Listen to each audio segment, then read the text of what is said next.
Rupee puhumaan kohta ihan pehmeitä, että miltä se tuntuu. Kerran itekin kisasin, mutta silloin ei jännittänyt juuri yhtään. Ammattimiehen otteen pausen nostin silloin.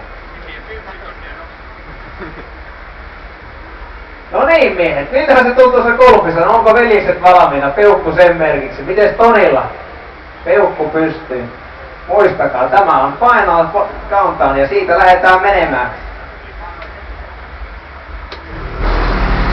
Ja mittarit käynnistyy, autot soi ja lujaa tulee molemmista.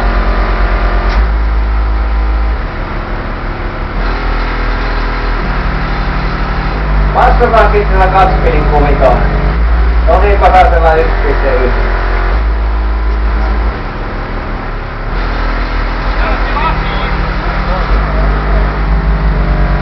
Näinkö siinä käy, että uskonveljekset kyykyttää oikein olan takaa?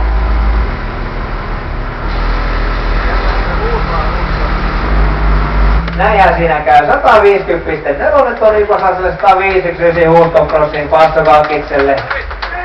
Siinä miehet nappas mestaruuden.